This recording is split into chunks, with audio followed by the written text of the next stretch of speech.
அஸ்ஸலாமு அலைக்கும். வலைக்கும் சலாம் வரஹ்மத்துல்லாஹி வபரகாத்துஹு. இன்று நம்மிடையே திருவழச்சேரி அல்ஹாஜ் எஸ்.எம். ஃபாரூக் அவர்கள் இணைந்துள்ளார்கள். அவர்களுடன் நாம் இந்த யூடியூப் சேனலுக்காக நேர்காணல் செய்ய இருக்கிறோம்.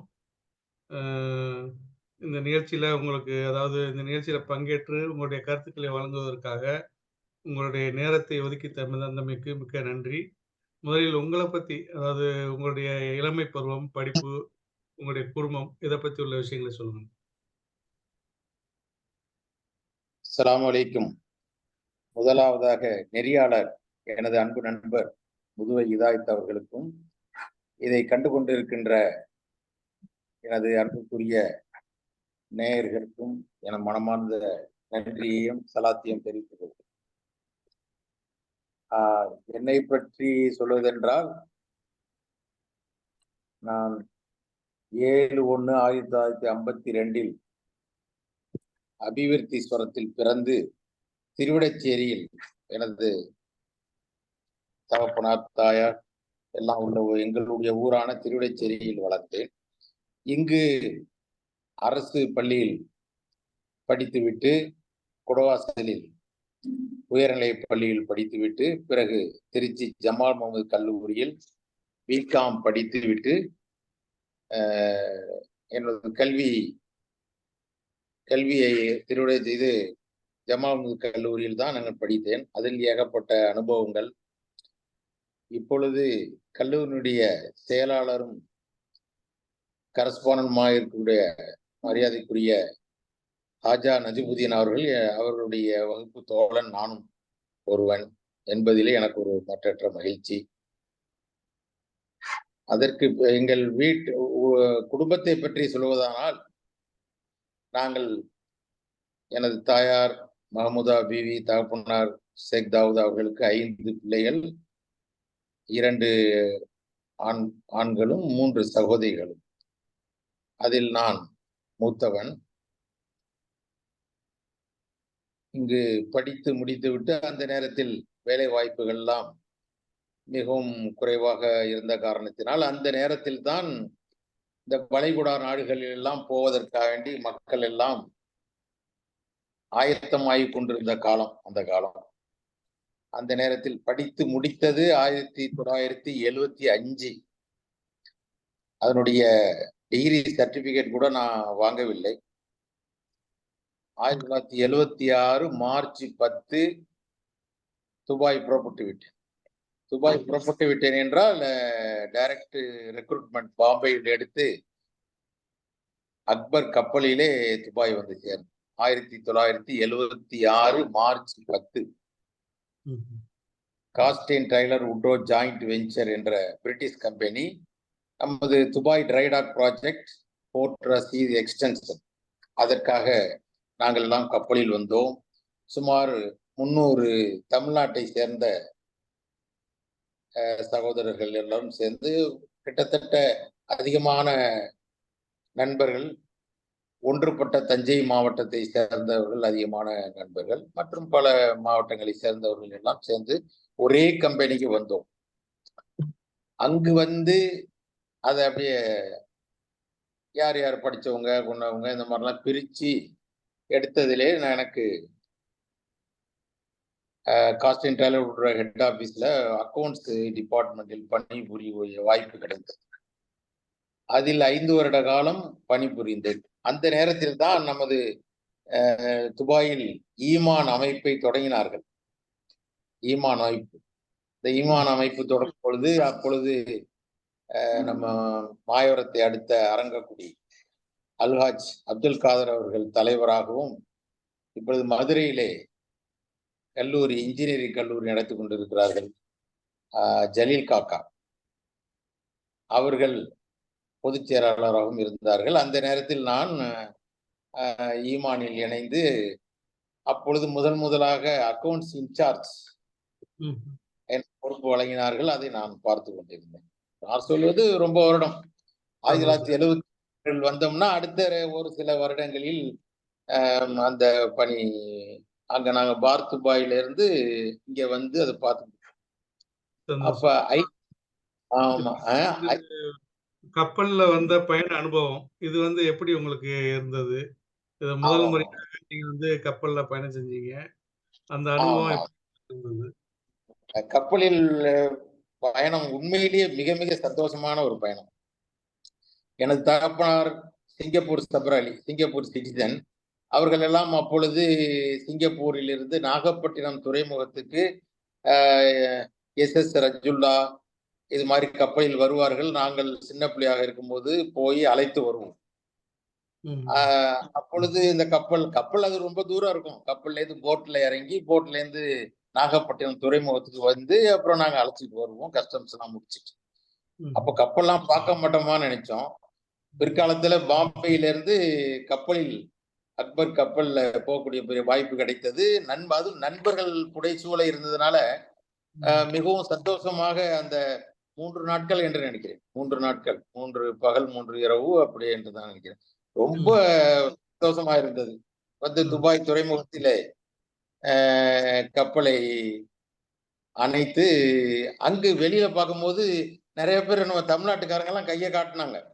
ம்ஹ்ம். அங்க விசாரிக்கும்போது எங்க பக்கத்து ஊர் அடமங்குடி இந்த மாரி ஊர்களை சேர்ந்தவங்கலாம் அங்க எங்களுக்கு முன்னாடியே வந்து பணிபுரிந்து கொண்டிருந்தார்கள். அதெல்லாம் ம். ரொம்ப சந்தோஷமா இருந்துச்சு. நீங்க கப்பல் அனுபவம்னு கேட்கறதுனால, அத விட்டு சரி. இறங்கி ம். பக்கத்திலேயே தான் நம்ம ஆபீஸ் காஸ்டிங் ஹெட் ஆபீஸ் அங்க வந்து ம். வந்து இறங்குனோனயே பணத்த குடுத்துட்டாங்க. ஒவ்வொரு ஆ. ஆளுக்கும் 500 திர்ஹம் ஆ. அட்வான்ஸ். ஆ. ஆமாமா. அதிலேருந்தே பணம் செழிப்பு தான். ஆ. அல்லாஹ்வினால 1976 மார்ச் 10 துபாய் மண்ணில் காலை வைத்ததிலிருந்தே அல்லாஹ் ம். வந்து ஒரு பரக்கத்த குடுக்க ஆரம்பிச்சுட்டான். முதல் சந்தோஷம். வந்து போன உடனேயே 500 திர்ஹம் பணத்த குடுத்தாங்க. ரொம்ப சந்தோஷம். ம். அதுவே பெரிய ஆச்சரியமா இருந்துச்சு. ரூ. 1 எவ்வளவுன்னு கணக்கு போட்டு பார்க்கும்போது, "ஏன் அப்பா இத கூட இவ்வளவு ரூவா அட்வான்ஸா குடுக்குறாங்களேன்னு" சொல்லிட்டு. ம். ம். அப்புறம் அந்த காஸ்டியூம்ல நல்ல அனுபவம். ஆ. வெள்ளைக்காரன்ட்ட வேலை பார்த்தது முதல்ல வெள்ளைக்காரன் பேசுற இங்கிலீஷே புரியாம இருந்துச்சு. அதுக்கு பிறகு அது ம். பிக்கப் ஆயி அவன்ட்டயே அவர் தான் எங்க பாஸ் ஃபைனான்ஸ் மேனேஜர். அ ம். அவங்கள்ட்டலாம் அப்புறம் தொடர்புல இருக்கும்போது, அது என்னால பேசக்கூடிய பழகக்கூடிய வாய்ப்பு எல்லாம் கிடைத்தது. ம்ஹ்ம். நீங்க அதனுடைய அனுபவம் சொல்லணும்னு சொன்னா, நான் ம். போய் சேர்ந்து 1 வருடத்துல இங்க இருந்து அப்பதான் ஜனங்கள்லாம் வந்துகிட்டு இருக்காங்க. ம். வரும்போது எங்க பக்கத்து ஊரு நெடுஞ்சேரிங்கிற ஊர்ல இருந்து ஒரு குரூப் வந்திருந்தாங்க. வந்தவரு அங்க வேலை பார்த்துக்கிட்டு இருக்கும்போது இறந்து போயிட்டாரு. கலியமூர்த்தி அப்படிங்கிறவர். கலிய பிள்ளைன்னு சொல்லுவாங்க அவர. ம். அப்ப என்ன ஆச்சு, இறந்து போன உடனே ம். முதல் முறையாக வித்தின் எ இயர் ம். 1977ல ம். நான் இந்தியாவுக்கு முதல் முறையா வர்றேன் நானு வித் டெட் பாடி. ம்ஹ்ம். ஒரு ம்ஹ்ம். இறந்து போன அந்த டெட் பாடிய ம். அக்கம்பெனிங் பண்ணிக்கிட்டு நான் வர்றேன் நானு. ஆமா. ம். அது பாம்பே வந்து இறங்கி, பாம்பேலேருந்து அது ஆட்டோமேட்டிக்கா அங்க இந்த பாடி வந்துருச்சு. ம். மெட்ராஸ் ம். ஏர்போர்ட்ல இறங்கி இங்க வந்தோம். அப்புறம் வந்து அழைச்சிட்டு வந்தாங்க. இங்க சுற்று வட்டார மக்கள்லாம் அத ஒரு பெரிய ஒரு அ ஆ ஆ இது ஒரு விசித்திரமா பார்க்க ஆரம்பிச்சுட்டாங்க. என்னடா இவ்வளவு பேரு நம்ம எங்க ஊர்லலாம் நெறைய பேர் சிங்கப்பூர், மலேசியா பல நாடுகளுக்கு போயிருக்காங்க. ம். யாரும் இறந்து கொண்டு வரலையே! ஒருத்தர் இறந்து பாடி வந்திருக்கேன்னு சொல்லி ஒரே கூட்டம்னு வச்சுக்கங்க. முதல் ம். முறையா திரும்பி வந்ததே ஒரு டெட் பாடியோட தான். அதுவும் வந்து சகோதர சமுதாயத்தை சேர்ந்த ஒருத்தருடைய பாடிய தான் கொண்டு வந்தேன் நானு. ரைட். ஓகே. அப்ப அப்பவே வந்து சமூக பணியில நீங்க இறங்கிட்டீங்க அப்ப. ஆமாமாமா. உண்மையிலேயே. அப்ப ஆ. சகோதர சமுதாயம் அந்த நம்ம தமிழ்நாட்ட சேர்ந்தவங்க அவ்வளவுதான். வேற ஒண்ணும் அதுல நம்ம ம். ஜாதி, மத வித்தியாசம்லாம் ஒண்ணும் கிடையாது.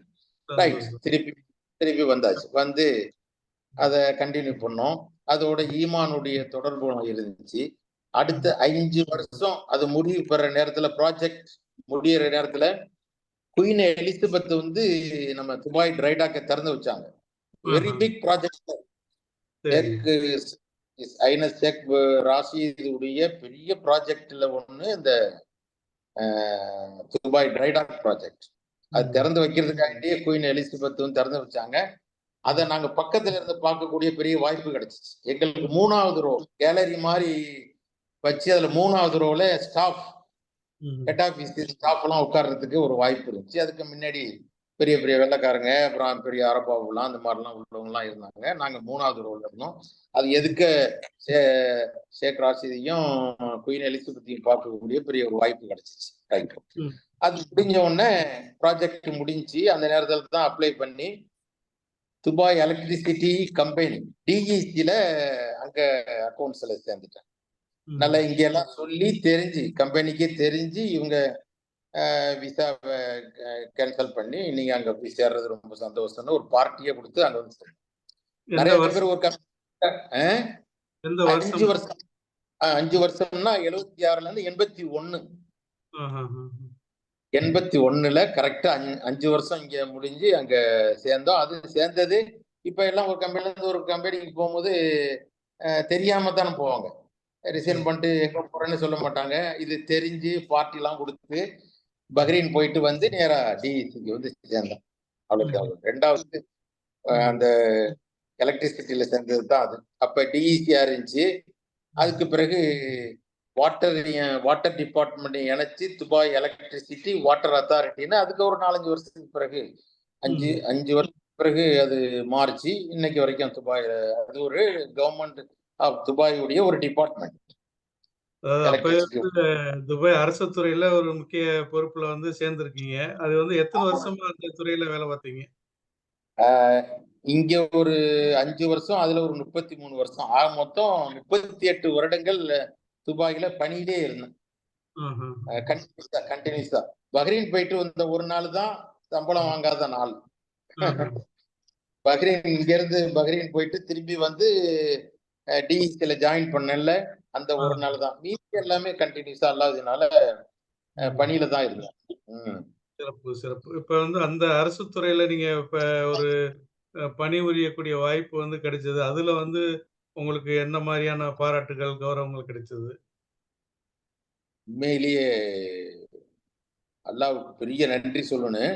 ரொம்ப கௌரவமான முறையில அங்க அக்கவுண்டண்டா சேர்ந்த நானு. அப்புறம் அக்கவுண்ட்ஸ் ஆபீசர், அப்புறம் சீனியர் அக்கவுண்ட்ஸ் ஆபீசர் அப்படிங்கிற மாதிரி அவங்களாவே என்னுடைய ஒர்க்கை பார்த்து நமக்கு ப்ரொமோஷனை கொடுத்துக்கிட்டே இருந்தாங்க. என்னோட சேர்ந்து என்னுடைய கொலீக்ஸ் ஒரு 5-6 பேர் வேலை செஞ்சாங்க. அரபிகளும் இருந்தாங்க, அரபி பொண்ணுலாம் இருந்தாங்க, இந்தியன், பாகிஸ்தானி இந்த மாதிரி பல பேரும் என்னோட இணைஞ்சு வேலை செஞ்சாங்க. நல்ல பேரு. வேலையெல்லாம் வந்து அவங்க ஒண்ணு சொன்னாங்கன்னா அந்த வேலையை செஞ்சு முடிச்சிருவேன். ஏன் அது மாதிரி அவ்வளவு தூரம் அதிகமா அந்த வேலையை செஞ்சேன் அப்படின்னு நீங்க கேட்கலாம். எதுக்காண்டி இவ்வளவு ஒர்க் பண்ணங்கன்னு. காரணம் 1994 என்னுடைய துணைவியாருக்கு டிஇசில சேர்ந்த 1981 சேர்ந்த 6வது மாசமே எனக்கு கல்யாணம் ஆயிடுச்சு, மேரேஜ் ஆயிடுச்சு. என்னுடைய உறவினர் பெண் மஹமே ஜாக்கனி என்கிற செல்லக்கனிய நான் திருமணம் முடித்து அந்த வருஷமே அழைச்சிக்கிட்டு அங்க வந்துட்டோம். அதுல இருந்தே குடும்பத்தோட அங்கேயே இருந்தோம். 1981 இருந்தே துபாயிலேயே குடும்பத்தோட அங்கேயே தங்கிட்டேன். 1994 எங்க எனது மனைவிக்கு வந்து இந்த கிட்னி 2 கிட்னியும் வந்து உங்களுக்கு கிட்னி ஃபெயிலியர் ஆகி இதா அப்புறம் துபாய் ஹாஸ்பிட்டல்ல அதுக்கு வைத்தியம் செஞ்சு அப்புறம் டிரான்ஸ்பிளான்ட் ஆப்ரேஷன்லாம் மெட்ராஸ்ல பண்ணி திரும்பி வந்துட்டோம். அப்ப நான் பெரும்பாலான ஆபீஸ் டயத்துல வந்து செக்கப்புக்காண்டி துபாய் ஹாஸ்பிட்டலுக்கு எங்க வீட்டுல அழைச்சிட்டு வருவேன். அழைச்சிட்டு வந்து 8 மணிக்கு வந்து 12 மணி 1 மணிக்கெல்லாம் திரும்பி அவங்கள விட்டுட்டு தேவாலய குவார்டர்ஸ் கொடுத்துருந்தாங்க. நீங்க என் நண்பர் இதாயத்தும் வந்திருக்கேங்க அந்த வீட்டுக்கெல்லாம் விட்டுட்டு திருப்பி நான் வருவேன் நான் ஆபீஸ். ஆனா இது மாதிரிலாம் நமக்கு இவ்வளவு தூரம் நம்மளை வந்து ஒரு சலுகை கொடுக்குறாங்களேன்னு என்ன பண்ணுவேன், சாப்பிட்டுட்டு திருப்பி ஒரு 4 மணிக்கு போய் 9 மணி வரைக்கும் இருந்து அரை நேரம் தானே வேலை, உங்களுக்கு தான் தெரியும். அரசு வேலை வந்து அங்க அரை நேரம் தான், 2:30 முடிஞ்சிரும். ஈவினிங் போய் எல்லாம் அப்டேட் எல்லாம் ஓகே நான் முடிச்சுட்டு தான் திரும்பி வருவேன்.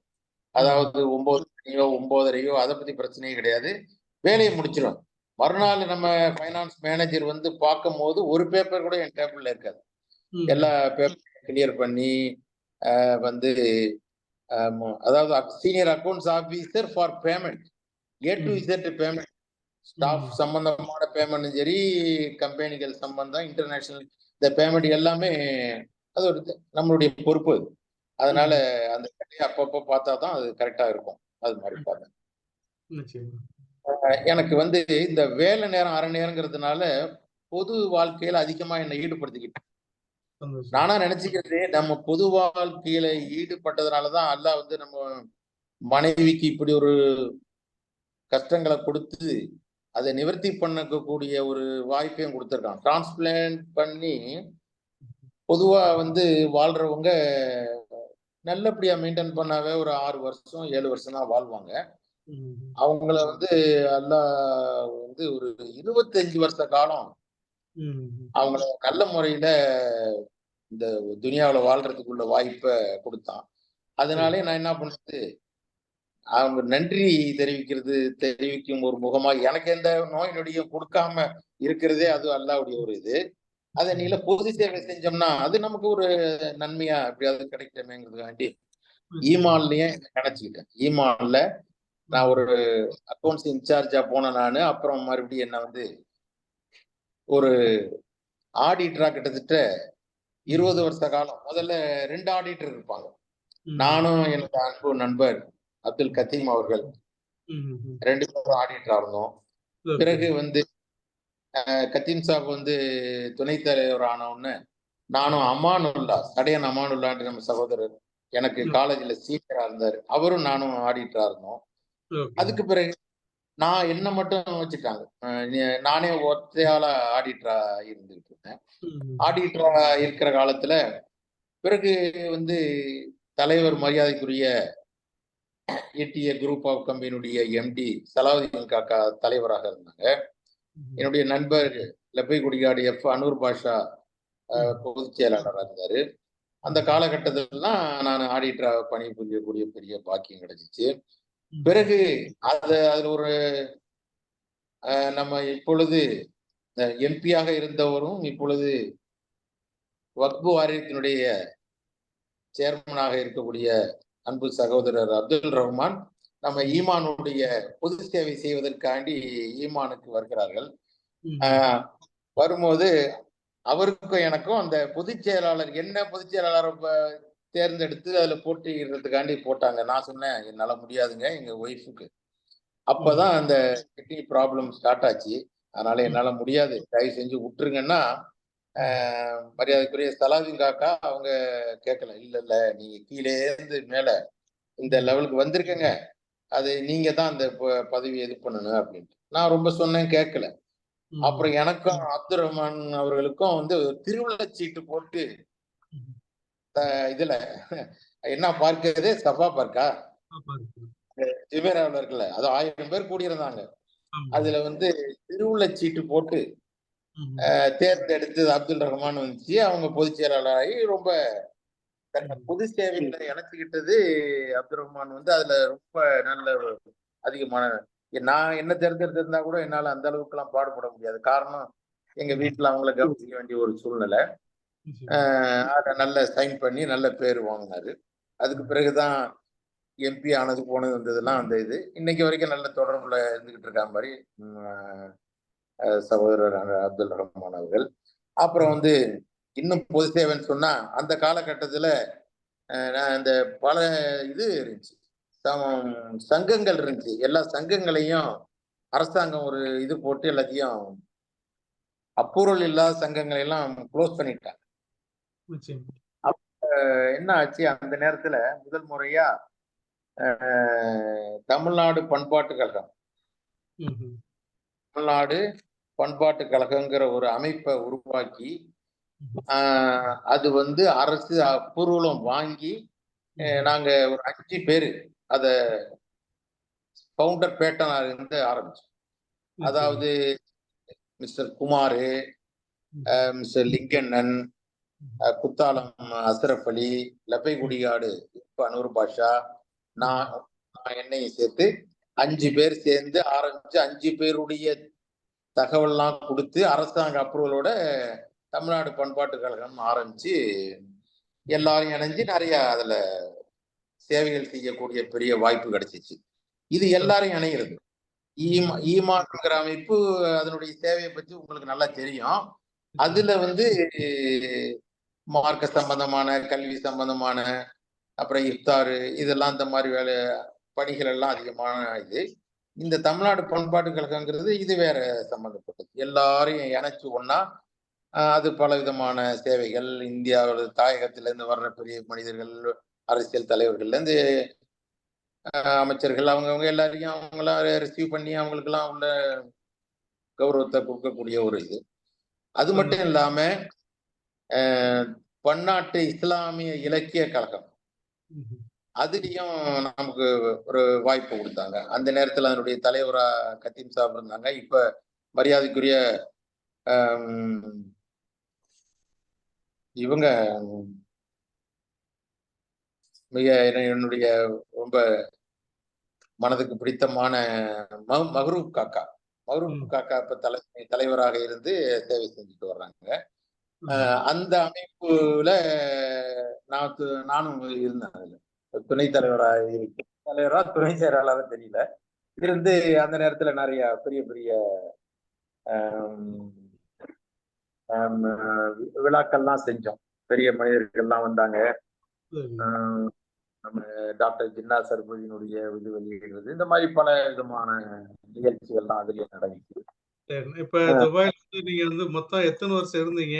அந்த வருஷங்கள்ல உங்களுக்கு நீங்க பார்த்த மறக்க முடியாத தலைவர்களை பத்தி நினைவு கூறுங்களேன். துபாயில மொத்தம் வந்து 40 வருட காலங்கள் இருந்தேன் நான்.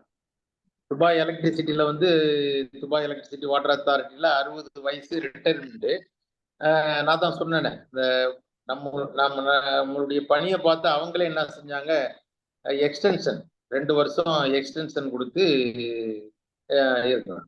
62 இப்போ 63வது வயசுல தான் நான் ரிட்டையர் ஆகுறேன். நான் எக்ஸ்டென்ஷன் எல்லாம் முடிஞ்சு மொத்தம் வந்து 38 வருட காலம் சர்வீஸ்ல இருந்தேன். 38 வருடம் சர்வீஸ்ல இருந்து 39வது வருடம் 2015 தான் இங்க தாயகத்துக்கு திரும்பி வர்றதுக்காக. இதுல அங்க குடும்பத்தோட இருக்கும்போது தான் இது எனக்கு ஒரே ஒரு மகள் தான், அனீஸ் பாத்திமா அப்படின்னு சொல்லிட்டு ஒரே ஒரு அதுக்கு பிறகுதான் அந்த கிட்னி ப்ராப்ளம் என்னுடைய துணைவியாருக்கு ஏற்பட்டதுனால அல்லாஹ் கொடுத்த அந்த உடனே போதும்னு சொல்லிட்டு அவங்க அங்கேயேதான் படிச்சு வளர்ந்து நிறைய படிப்புலாம் படிச்சா மாதிரி பிகாம் எம்பி உடைய பாதியோட மாதிரி முடிச்சுட்டு இதுல எமிரேட்ஸ் ஏர்லைன்ஸ்ல ஒரு ரெவென்யூ டிபார்ட்மெண்ட்ல ஒரு நல்ல பதவி கிடைச்சு அதுலதான் இருந்த மாதிரி.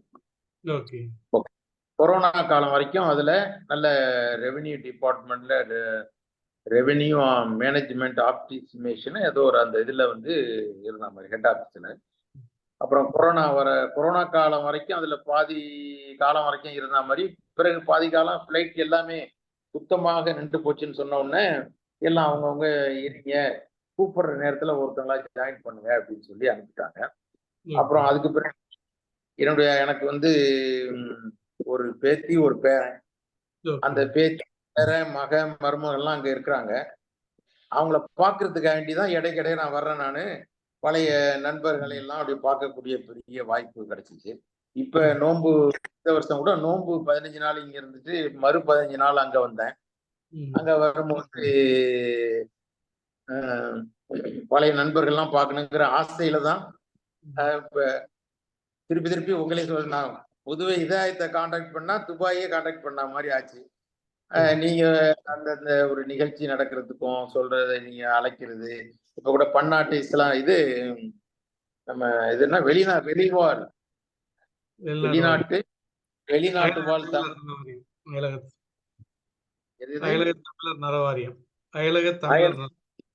அயலக தமிழர்கள் நலவாரியம் அமைப்பின் சார்பா இஃப்தார் பார்ட்டி வச்சுங்க. அந்த இதுக்கு வரும்போது பழைய நண்பர்கள் எல்லாம் அங்க அந்த இஃப்தார் பார்ட்டியில பார்த்தது பெரிய ஒரு சந்தோஷமா இருந்துச்சு.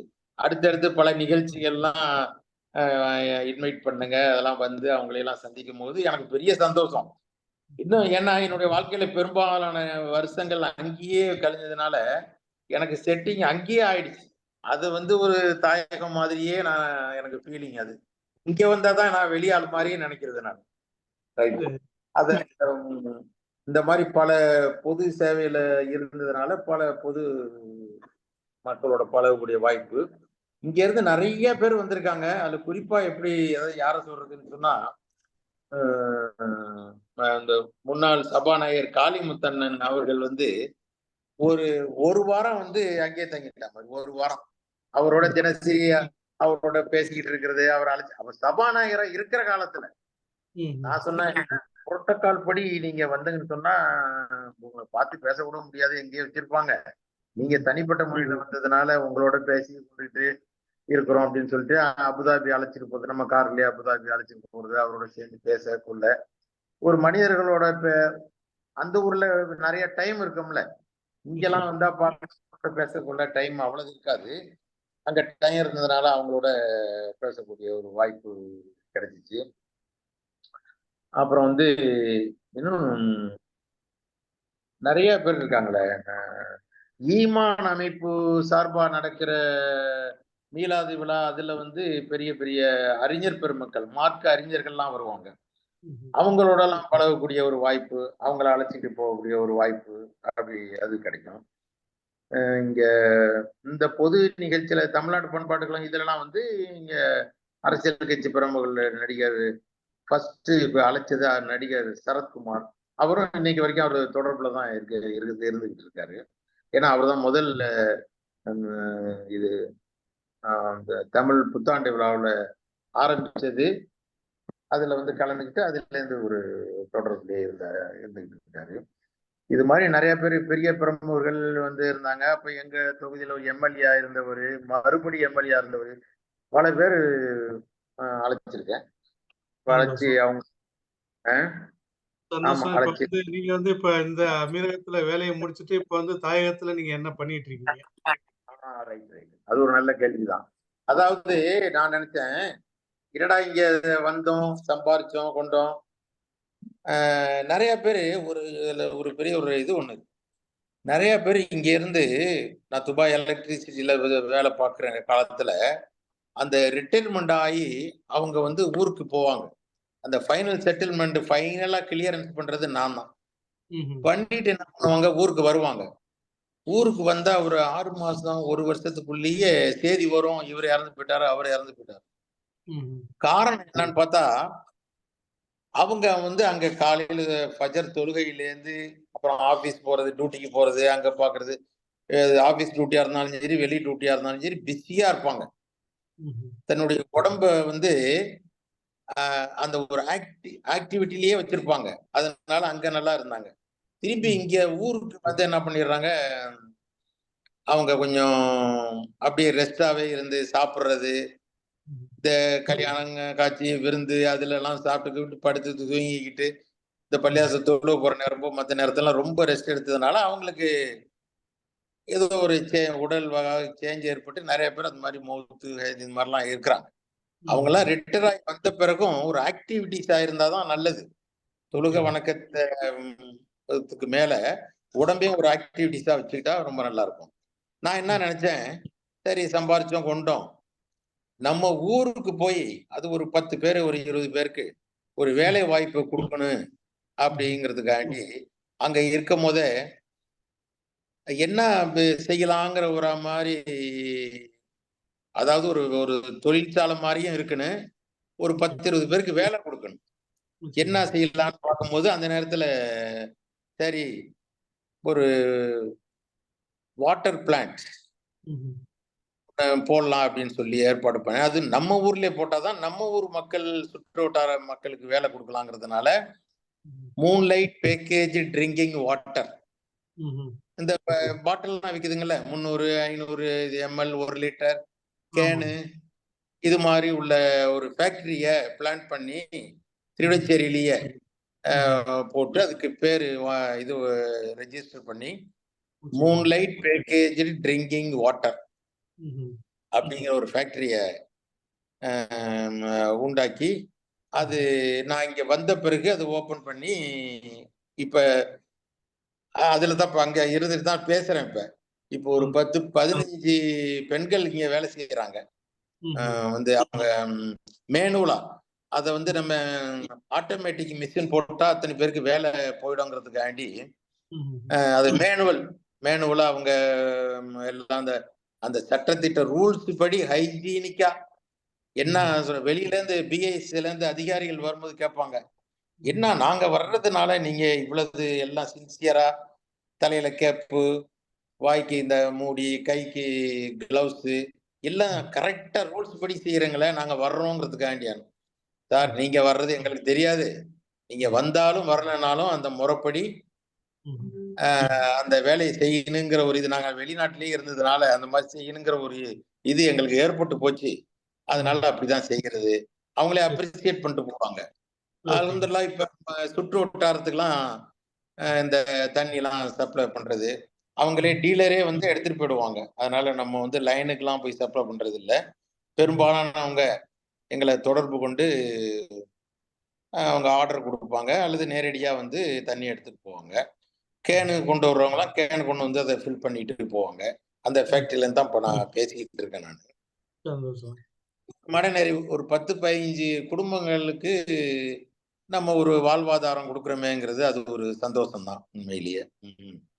கொண்டு வந்த பணத்தை போட்டு வச்சுக்கிட்டு பேங்க்ல அப்படி இல்லாம அதை ஒரு தொழிலா செய்யறது அது ஒரு சந்தோஷமா தான் இருக்கு. இப்ப வந்து நீங்க வந்து இப்ப திருச்சி ஜமால் முஹம்மது கல்லூரியில படிச்ச அந்த அனுபவத்தை பகிருங்களேன். ஆமா ஆமா, உண்மையிலே மறக்க முடியாத அனுபவம். நான் 1972ல இருந்து 75 வரைக்கும் இது பிகாம் படித்தேன். அதுக்கு முன்னாடி பியூசி படிச்சுட்டு அங்கேயே பிகாம் படித்தேன் நான். அந்த நேரத்தில் தான் மரியாதைக்குரிய இபிஎம் இஸ்மாயில் அவர்கள் பிரின்சிபாலாக இருந்தாங்க. வைஸ் பிரின்சிபாலா இருந்தாங்க. நான் படிக்கிற காலத்திலேயே பிரின்சிபால் ஆகிட்டாங்க. வைஸ் பிரின்சிபால் ஈசா இருந்தாங்க. அடுத்தது பிரின்சிபாலா இபிஎம் வந்துட்டாங்க. இடபிள்யூபி தாமஸ் அவர்கள் ரிட்டையர் ஆன உடனே இபிஎம் இஸ்மாயில் வந்து பிரின்சிபால் ஆனாங்க. அடியக்கமங்கலத்தை சேர்ந்த மரியாதைக்குரிய இபிஎம் இஸ்மாயில் அவர்கள் எங்க ஊர் மாப்பிள்ளையும் கூட. அதனால நமக்கு கொஞ்சம் ஒரு மதிப்பு அதிகம். எங்க கிளாஸ்லயே உங்களுக்கு வேண்டிய பிரின்சிபால் அப்படின்னு சொல்லுவாங்க. என்னுடைய நான் முதல்ல சொன்னேன்ல, என்னுடைய வகுப்பு தோழர் வந்து இப்ப இருக்கிற ஜமாத் கல்லூரியுடைய கரஸ்பாண்டன்ட் செக்ரட்டரி காஜா நஜமுதீன் சாப், அவர்தான் என்னுடைய வகுப்பு தோழர். நான் சொல்றது நீங்க இன்னும் உங்க பேரை சொல்லி தாங்க எனக்கு மதிப்புன்னு சொல்லுவேன். இப்போ கூட அன்னைக்கு கூட சந்திச்சேன். நானு பட்டமளிப்பு விழாவுக்கு போயிருந்தேன். அப்போ கூட வந்து உங்களுடைய கிளாஸ்மேட்னு சொல்றதுல எனக்கு ரொம்ப பெரிய சந்தோஷம். அதை சொல்லிக்கிட்டே உங்கள்ட்ட வருஷத்துக்கு எப்படியும் ஒரு 5-6 பேருக்கு சீட்டு வாங்கிட்டு இருக்கேன். குறைச்ச இப்ப எல்லாம் சீட் எல்லாம் ஆட்டோமேட்டிக்கா ஆன்லைன்ல கொடுத்துட்றாங்க. இருந்தாலும் மார்க்கு கம்மியா உள்ளவங்க வந்து இல்லைங்க நான் அந்த மாதிரி படிக்கணும், எனக்கு அது சீட்டு கிடைக்காது போட்டிருக்கு சொல்லுங்கும் போது நான் சொல்லுவேன் அல்லது வாட்ஸ்அப்ல போடுவேன். அதை மதிச்சு நமக்கு வந்து வருஷத்துக்கு ஒரு 5-6 பேருக்கு சீட்டு வாங்கிடுவேன் எப்படியும் ஜமாத் காலேஜ்ல. ரைட். அடுத்ததா நான் சேர்ந்த காலத்துல ஜமால் முஹம்மது காலேஜ்ல பிகாம் படிக்கிறதுங்கிறதே ஒரு பெரிய விஷயமா இருக்கும். அந்த காலம் இன்னைக்கு வரைக்கும் அதே அந்த ஒரு இதுலதான் இருந்துகிட்டு இருக்கிறதுல. ஆனா அந்த நேரத்துல இன்னும் மதிப்பு அதிகம். பிகாம் சீட்டே கிடைக்காது. ஏன்னா ஒரு கிளாஸ் தானே இருக்கு. இன்னைக்கு பல கிளாஸ் இருக்கு. ஒரே ஒரு வகுப்பு தான் இருக்கும் வந்து பிகாம்ல. அந்த ஒரு நல்ல பேரு பிகாம் ஜமால்ல படிச்சோம்னு சொன்னா அதுக்கு ஒரு தனி மரியாதை தான். அது அந்த காலத்துல வந்து நல்ல பெரிய பெரிய ப்ரொஃபஸர்கள்லாம் இவரு நியமத்துல்லா ப்ரொஃபஸர் நியமத்துல்லான்னு இருப்பாரு. அவர் கண்டாலே பயப்படுவாங்க. டைகர் ஜமால்னு சொல்லுவாங்க. வந்து அவர் தான் அக்கௌண்ட்ஸ் மெயின் அக்கௌண்ட்ஸ் எடுப்பா மாதிரி. இன்னும் அதுல பழகுன நண்பர்கள்லாம் இன்னும் எனக்கு உலகம் பூரா எங்க பார்த்தாலும் இருக்காங்க. என்னோட படிச்ச நண்பர்கள்லாம் இருக்காங்க. நல்ல நல்ல பதவியெல்லாம் இருந்து இப்ப நம்ம ரிட்டையர் ஆகிற மாதிரி அவங்களாம் ரிட்டையர் ஆகி ஆனவங்களும் இருக்காங்க. தொழில் உள்ளவங்களும் இருக்காங்க. பல நாடுகள்ல இருக்காங்க. அத பல நாடுகள் நம்ம ஒன்னா படிச்சோம்டான்னு சொல்லி பேசிக்கிறதே ஒரு சந்தோஷமான ஒரு நிகழ்ச்சியா இருக்கும். இப்போவும் அந்த துபாயில இருக்கிற காலத்துல துபாயில இப்ப திருச்சி ஏர்போர்ட், நம்ம திருச்சியில இருந்து சர்வீஸ் ஆரம்பிச்ச உடனே திருச்சி வந்தேன்னு சொன்னா, நம்ம காலேஜ் உள்ளர போய் யாரையும் பாக்குறோமோ இல்லையோ, அது உள்ளர போய் ஒரு ரவுண்ட் அடிச்சுட்டு வருவேன் நான். அதுல ஒரு மனசு திருப்தி, நம்ம காலேஜ்ன்னு சொல்லிட்டு இப்பவும் போனா கூட காலேஜ் உள்ளர போவேன். நம்ம செக்ரட்டரி சாப் வந்து ஃப்ரீயா இருந்தா சந்திப்பேன், இல்லைன்னு சொன்னா ஒரு ரவுண்ட் அடிச்சுட்டு வந்துருவோம். அது ஏதோ ஒரு மன திருப்தி, என்னன்னு தெரியல. அப்புறம் அது மட்டும் இல்லாம துபாயில வந்து alumni of Jamal Mohamed college ஆரம்பிச்சாங்க, அலுமினி. அதனுடைய ஆரம்ப காலத்துல அதுல இருந்த நான் என்னுடைய அன்பு சகோதரர் தாவூத் பாஷா அவர்கள் இப்போ ஆர்டிபி கல்லூரியினுடைய தாளராக இருக்க மாதிரி, நம்ம கத்தீம் சாப், மறைந்த கத்தீம் சாப் அவங்க எல்லாம், என்னோட கிளாஸ்மேட் வெங்கட்ராமன், வெங்கட்,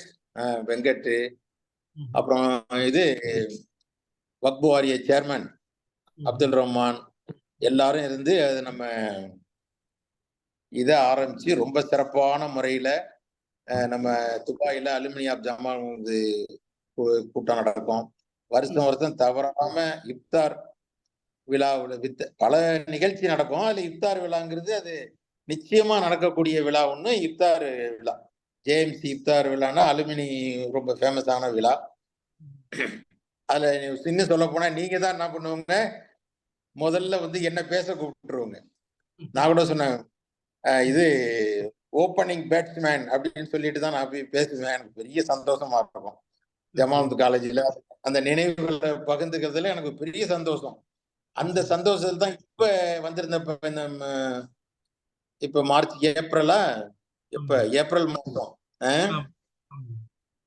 ஏப்ரல் மாசம் கூட ஒரு ஃபங்க்ஷன் வச்சிருந்தாங்க, alumni of Jamal Mohamed college. நம்ம மரியாதைக்குரிய ஆடிட்டர் அப்துல் காதர் அவர்கள் சிங்கப்பூர்ல இருந்து வந்திருந்தாங்க. அதை வச்சு ஒரு நிகழ்ச்சி வச்சிருந்தாங்க. அவங்கள வரவேற்கும் முகமான ஒரு நிகழ்வு. அவர்களுடைய பேச்சு, அந்த டைம் மேனேஜ்மெண்ட்னா அவங்கள்ட்ட தான் கத்துக்குன்னு நினைக்கிறேன். அவ்வளவு ஒரு சிறப்பான விழாவா இருந்துச்சு. அப்துல் காதர் உடைய ஆடிட்டர் அப்துல் காதர் அந்த டயத்துக்கு ஆரம்பிச்சு டயத்துக்கு முடிச்சு அந்த பேச வேண்டிய சப்ஜெக்ட ரொம்ப ஒரு அழகா துல்லியமா பேசினது ரொம்ப பிடிச்சிருந்துச்சு. திருப்பி தான் அதுக்கு மறுநாள் இன்னொரு சாப்ட்வேர் வெளியீடு ஃபங்க்ஷனுக்கும் அழைச்சிருந்தேங்க. அதுக்கும் வந்திருந்தேன். அங்கேயும் சிறப்பான பேச்சு பேசினாங்க. ஜமால் முஹம்மது காலேஜ்ல படிச்சவங்களை சந்திக்கிறது ஒரு சந்தோஷம். அப்புறம் சிங்கப்பூர் அலுமினி வச்சு அதுல இருந்து இங்க வந்து அவங்க பேசுனதுல ஒரு இது. இன்னைக்கும் அந்த அங்க அங்க இருக்கிற காலத்துல நம்ம ஈடிஏல எவ்வளவு பேரு ஜமால்ல படிச்ச ஸ்டூடெண்ட்லாம் இருப்பாங்க. அவங்களெல்லாம் சந்திக்கும் போது நமக்கு அந்த பழைய நினைவுகள் வந்துடும். காலேஜ்ல படிச்சது, போனது, வந்தது. அவங்க வேலை தேடி ஏதாவது வரும்போது அவங்க வேலை வாய்ப்புக்காக வேண்டி பலரையும் கான்டாக்ட் பண்ணி பலரையும் வேலையில சேர்க்கக்கூடிய ஒரு வாய்ப்புலாம் நிறைய கிடைச்சிச்சு. இன்னும் குறிப்பா சொல்லணும்னா, நாங்க இருந்த காலத்துல நம்ம இடிஏ அஸ்கான் குரூப் ஆஃப் கம்பெனிங்கிறது, அது அந்த கம்பெனி வந்து எம்டி மரியாதைக்குரிய சலாவுதீன் காக்கா மற்றவங்க எல்லாம் இருந்தாலும், அது என்னமோ நம்ம கம்பெனி மாதிரி எனக்கு ஒரு ஃபீலிங். நான் அந்த வர்ற அவங்க அழைச்சிக்கிட்டு போய் மிஸ்டர் அக்பர் கான் அவங்கள்ட்ட போய், சார் இந்த மாதிரி இது ஒரு 4-5 பேர் வந்திருக்காங்க, படிச்ச பிள்ளைங்க, வேலைக்கு அலைகிறாங்க, ஒன்றும் கிடைக்கல, கொஞ்சம் பாருங்க அப்படின்னு சொன்னா, உடனே அந்த ஹெச்ஆர் சம்பந்தப்பட்டவங்களை கூப்பிட்டு இந்த 5 பேரையும் கூப்பிட்டு ஒரு இன்டர்வியூ ஒன்று வைப்பா அப்படின்றவாங்க. அவங்கள கூப்பிட்டு இன்டர்வியூ வச்சு ஒரு 5 பேர் இன்டர்வியூ வச்சு கசைக்கு புழிஞ்சி ஜூஸ் மாதிரி ஒரு ரிப்போர்ட் வந்துடும். அவருக்கு இந்த 5 பேர்ல 2 பையன் பரவாயில்ல, மீதி 3 பேர் ரொம்ப இதா இருக்காங்களே அப்படின்ட்டு, பரவாயில்ல நீங்க ஏதாவது அந்த 2 பேருக்கு நான் கூப்பிட சொல்றேன் அப்படிம்பாங்க. அதே மாதிரி கூப்பிட்டு அவங்களுக்கு வேலை வாய்ப்பு கொடுப்பாங்க. அது மட்டும் இல்லாம இன்னும் நிறைய பேருக்கு நான் அங்க வேலை வாய்ப்புக்கு ஏற்பாடுலாம் பண்ணியிருக்கேன். நிறைய ஹெல்ப் பண்ணியிருக்காங்க. அதான் சொன்னேன், அந்த கம்பெனி அவங்க ஓனரா இருந்தாலும் அது என்னமோ நம்ம கம்பெனி மாதிரி எனக்கு ஒரு ஃபீலிங். அழைச்சிட்டு போய் சேர்க்க அவங்க இருப்பாங்க. ஒரு 2 வருஷம் 3 வருஷம் இருந்து நல்ல அனுபவம் பெற்று மற்ற கம்பெனிகளுக்கு போவாங்க. 2வது எங்க தேவாவிலேயே இடி அஸ்கான் குரூப்ல வேலை பார்த்த இன்ஜினியரா அல்லது அந்த டிபார்ட்மெண்ட்ல இருந்தவரா இந்த டிபார்ட்மெண்ட்ல இருந்தாங்கன்னா அவங்களுக்கு ஒரு தனி மதிப்பு. ஏன்னா அவங்க நல்ல ஒரு திறமைசாலியா இருப்பாங்க அப்படிங்கிற ஒரு இது. மதராசி அதனில ஒரு திறமைசாலியா இருப்பாங்க, அந்த கம்பெனி அது மாதிரி அவங்கள ட்ரெயின் அப் பண்ணியிருக்கோம் அப்படின்னு சொல்லி நிறைய பேர் தேவால சேர்ந்திருக்காங்க. இன்னொரு ஒரு செய்தி சொல்லணும்னு, நான் காஸ்டின்ல வேலை பார்த்தேன்ல, அப்ப காஸ்டின் ட்ரையல் ஜாயிண்ட் வெஞ்சர்ல வேலை பார்த்த காலத்துல பாம்பேக்கு வந்து ஃபேக்ஸ் பண்ணுவாங்க. அப்ப ஃபேக்ஸ்ல இந்தந்த ஆளு இவ்வளவு, ஏன்னா அப்போ வந்து 7600 பேர் வேலை பார்த்த கம்பெனி. இடி அஸ்கான் குரூப் வேர்ல்டு வைடு 72,000 பேர் வேலை பார்த்த கம்பெனி. நான் முதல்ல அந்த கம்பெனி வந்து 7600 பேர். அவங்க வந்து ஆர்டர் எடுக்கும் போது அந்த ஃபேக்ஸ்ல என்ன எழுதுவாங்க, இந்த எபோவ் ஐட்டம்ஸ் இதெல்லாம் record you select you give priority for Madrasis அப்படின்னு யாரு எழுதுவா? அங்க பிரிட்டிஷ் கம்பெனில இருந்து பாட்டியா குரூப் ஆஃப் கம்பெனிக்கு பாம்பேக்கு எழுதுவாங்க.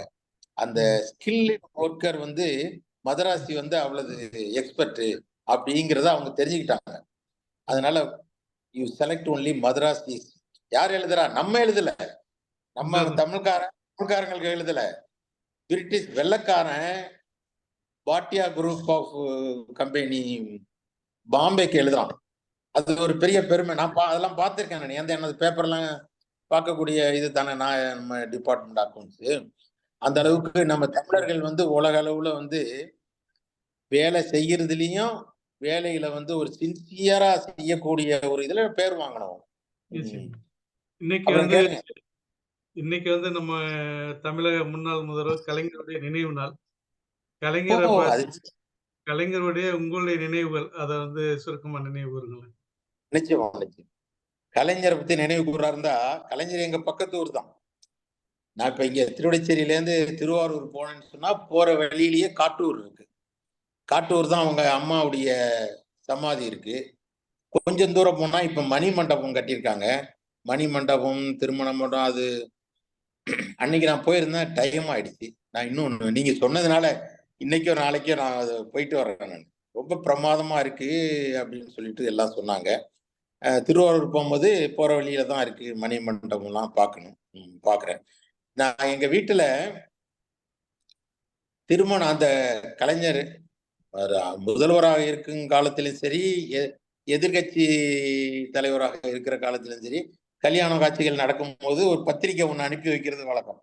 அந்த பத்திரிகைக்கு வாழ்த்து எழுதுறது அவங்களுடைய பழக்கம். வாழ்த்து நிச்சயமா வரும், அதுல சந்தேகமே கிடையாது. அந்த மாதிரி வாழ்த்து வந்ததை நான் வச்சிருக்கேன். நான் நம்ம ஊர் பக்கத்து ஊருக்காரங்க இவ்வளவு பெரிய இது வந்தது எனக்கு பெரிய சந்தோஷம். அது மட்டும் இல்லாம நான் இன்னொரு விஷயத்த ஒண்ணு சொல்றேன். 1975 நான் படிப்பு முடிச்சேன். 76 மார்ச் 10 துபாய் வந்தேன். அதுக்கு இடையில எங்க ஊர்ல வந்து ஒரு கூட்டம் ஒண்ணு, பொது கூட்டம் ஒண்ணு ஏற்பாடு பண்ணாங்க டிஎம்கே சார்பா. அப்ப அதுக்கு வந்து தலைவரா என்ன போட்டாங்க. நான் சொன்னேன் எங்க ரசீதன் சொல்லிட்டு, இந்த ஊர் அவர் தான் இந்த ஊருடைய செயலாளர். அப்ப என்னன்னா, நான் இப்பதான் படிச்சு வந்திருக்கேன், டிகிரி கூட கையில வாங்கல, நீங்க வந்து என்ன போய் போடுறங்க? இல்ல நீ படிச்ச பிள்ளை நீ தான் இருக்கிற அப்படின்னு SM ஃபாரூக் பிகாம் தலைவர் அப்படின்னு சொல்லி கூட்டத்துல போட்டாங்க. அந்த SM ஃபாரூக் பிகாம்னு போட்டாங்களா 1975 அந்த காலகட்டத்துல. அதனால இங்க என்ன ஆச்சு, அந்த நோட்டீஸ் எங்க பார்த்தாலும் விட்டது சின்ன பொதுக்கூட்டம் மாதிரி இல்ல, அது ஒரு பெரிய மகாநாடு மாதிரி வச்சுட்டோம் எங்க ஊர்ல. அதுக்கு பிறகு இன்னைக்கு வரைக்கும் அவ்வளவு பெரிய கூட்டம் எங்க ஊர்ல நடந்ததே இல்லை. அப்ப என்னாச்சு, அந்த பத்திரிக்கை எங்க பார்த்தாலும் ஒட்டி அதுல இருந்து என் பேரு பிகாம் ஃபாரூக்னே ஆயிடுச்சு. இது வந்து யாராவது கேட்டா, இப்ப நீங்களே வர்றங்க எங்க ஊருக்கு வந்தாங்கன்னு சொன்னா பிகாம் ஃபாரூக்னு சொன்னா கூட, பிகாம் சொன்னா கூட போதும், அவங்க எங்க வீட்டுக்கு அழைச்சி வந்து விட்டுருவாங்க அவங்கள. அது மாதிரி வந்து 1975 நீங்க கலைஞர்னு கேட்டதுனால அது டிஎம்கே சம்மந்தப்பட்டது தானே. ஆனா நான் எந்த கட்சியிலும் உறுப்பினர் கிடையாது. அந்த நேரத்துல தலைமை தாங்கின அதுக்கு பிறகு நான் துபாய் வந்தாச்சு. 76லயே துபாய் வந்தாச்சு. இப்ப கூட நம்ம முதல்வர் மாண்புமிகு மு.க.ஸ்டாலின் அவர்கள் துபாய் வந்திருந்தாங்கல்ல, ஆமா. வர்றதுக்கு ஒரு வாரத்துக்கு முன்னாடி நாங்க வந்துட்டேன் நான். ம். அவருடைய கூட்டங்கள் எல்லாத்துக்கும் நான் இருந்தேன். நம்ம ஆடிட்டோரியத்துல இதுல நடந்த அந்த கூட்டத்துக்கு வந்திருந்தேன். நம்ம எக்ஸ்போல வந்து கூட்டத்துக்கு வந்திருந்தாங்க. ம். இந்தியன் இந்தியன் இதுல நடந்துச்சுல, ஆமா. பெவிலியன்ல அங்க அதுக்கு ஆமா. வந்திருந்தேன். அவங்க மேல உள்ள பிரியத்துல நான் அவங்களோட அந்த இதுல இருந்தேன் நான். துபாய்க்கே வந்தாச்சு. துபாய்க்கு வந்து அவங்களோட பல நிகழ்ச்சிகள்ல அவங்க பின்னாடி கலந்துக்கூடிய வாய்ப்பு கிடைச்சிச்சு. நம்ம நீங்க கலைஞர்னு கேட்டதுனால, சமூக நீதிக்காண்டி போராடிய ஒரு மாபெரும் தலைவர். அதுக்காண்டி பலவிதமான சமூக நீதி திட்டங்களையும், செயல்பாடுகளையும் செய்து காட்டிய ஒரு பெரிய தலைவர். அவங்களுடைய புகழ் எந்த காலத்திலயும் நிலைத்து நிற்கும். அதுல வந்து எந்த விதமான சந்தேகம் இல்லை. அதை பின்பற்றி தான் இப்ப மாண்புமிகு மு.க.ஸ்டாலின் அவர்களும் அதை ஃபாலோ பண்ணிட்டு நல்லா செஞ்சுக்கிட்டு இருக்காங்க. நிறைவா உங்களுடைய நிறைவு கருத்தா இன்றைய இளைஞர்களுக்கு நீங்க சொல்ல விரும்பும் கருத்து என்ன? நிச்சயமா. இன்றைய இளைஞர்களுக்கு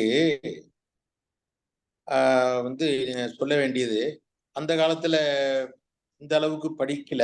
இப்போ வந்து நிறைய பிள்ளைங்க எல்லாம் நிறைய படிக்கிறாங்க. அதுவும் குறிப்பா தமிழ்நாட்டுல வந்து படிக்கக்கூடிய வாய்ப்பு ஏகப்பட்ட வாய்ப்புகள் இருக்கு.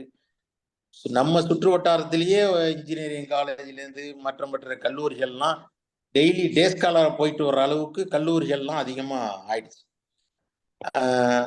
இவங்கெல்லாம் என்ன செய்யணும்னா, ஒரு வேர்ல்டு காம்படிஷனுக்கு இது பண்ற மாதிரி இன்னைக்கு உள்ள ஏஐ ஆர்டிபிஷியல் இன்டெலிஜென்ஸ்ங்கிறதெல்லாம் வந்துருச்சு.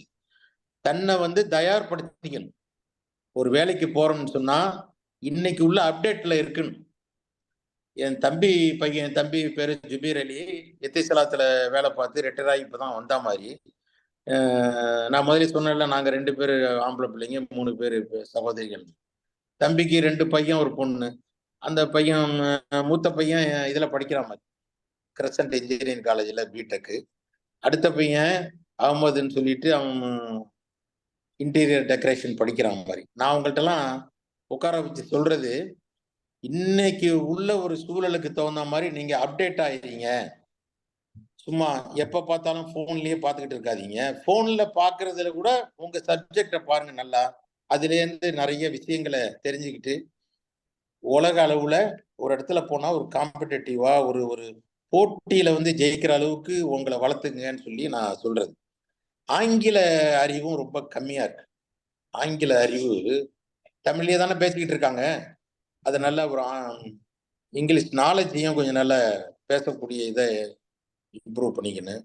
நிறைய சில பேர் இந்த டிகிரியை மட்டும் நினைச்சுக்கிட்டு இருக்க கூடாது. எவ்வளவோ படிப்புகள் வந்துடுச்சு. ஒரு மெடிக்கல் துறையை எடுத்துக்கிட்டா அதுல எவ்வளவோ டெக்னிக்கல் ஜாப்ஸ் வந்துடுச்சு. அதே மாதிரி மற்ற துறைகள்லாம் நிறைய வந்துடுச்சு. அந்த மாதிரி மற்ற துறைகளையும் தேடி கண்டுபிடிச்சி அதுல படிக்கணும்.